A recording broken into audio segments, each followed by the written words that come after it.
Can people take power and fight against arms trade, drugs trade, and so on? And if so, should they do it by violence?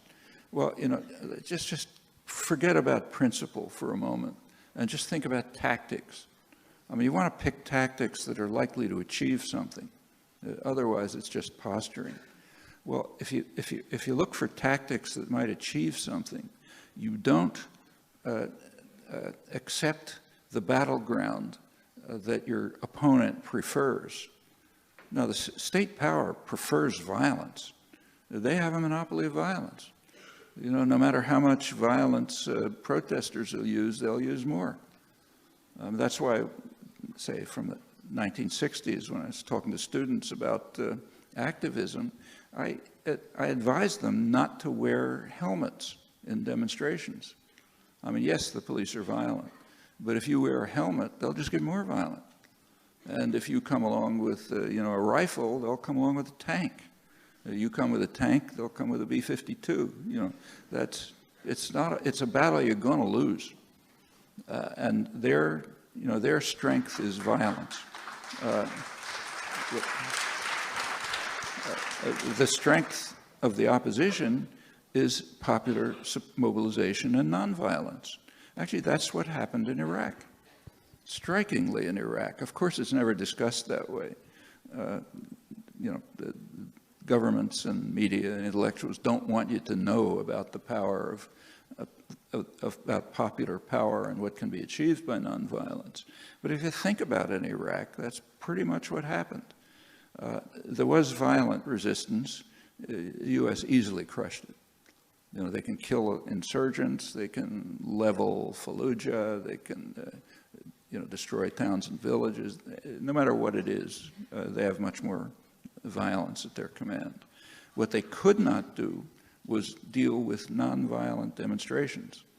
When the Ayatollah Sistani called for people to come out in the streets and demand elections, which the U.S. was trying to prevent, all the way through, they wanted to prevent elections to impose their own clients and so on. They just couldn't respond. They couldn't do anything with hundreds of thousands of people in the streets. So they permitted elections. Then they tried to control and manipulate the elections. Well, they ran into the force of Iraqi nationalism. Finally, at the end, it's what I said, by January 2008, they were insisting, the U.S., that they have to have permanent military bases, permanent right to carry out military actions, and control Iraq's oil resources. They had to back down in the face of mass, popular, nonviolent resistance. Well, those are the tools of the weak. You know, it's what makes you strong. I think that boycotting is a very good idea if it's properly targeted. So I think it makes good sense to boycott, say, American corporations or French corporations that are operating in the occupied territories. I mean, they're criminals, and they should be blocked. But what about an academic boycott? You know?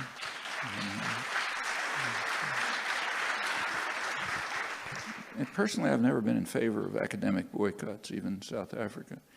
And in this case, either. Let's put aside any question of principle and reduce it just to the question of tactics again. Now you have to, whenever you make tactical decisions, you have to ask, who are you trying to help? Are you trying to help yourself so that you'll feel good? Or are you trying to help the victims so that you'll do something for them? Now that leads to very different tactical choices, always. In this case, suppose that the question is boycotting, say, Haifa University. That's a gift to the hardliners. They're going to immediately say, and correctly, you're a total hypocrite. Why aren't you boycotting the Sorbonne or Harvard or Oxford? Their countries are involved in much worse atrocities. So why boycott Haifa University? So it's total hypocrisy. It's a gift to hardliners who can undermine the content of the goal, the theoretical goal of the boycott. It may make the people who are doing it feel good, but it's harming the Palestinians. That's pretty common. For example, during the Vietnam War, I was rather struck by the fact that the Vietnamese were strongly opposed to actions like, say, the weathermen.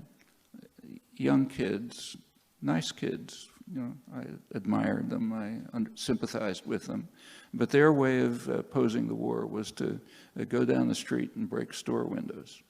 Okay, the Vietnamese were strongly opposed to that because they want to survive. They don't care if American students feel good, and they understood correctly that marching down the street with signs and breaking store windows just increases support for the war, which is exactly what it did. It's a tactic that, it's a feel-good tactic, like I'm doing something, but it's harmful to the victims. What the Vietnamese were impressed with, and said so, is, you know, if there was a silent demonstration of women at a grave, let's say, that they thought was impressive, and it's the kind of thing you should do. And it's true if your goal is to help the victims. And the same is true in this case. If you want to help the Palestinians, think about what the consequences of the tactics are. There's also questions of principle, but I've put that aside. What about the consequences? Okay, and it's not hard to figure out.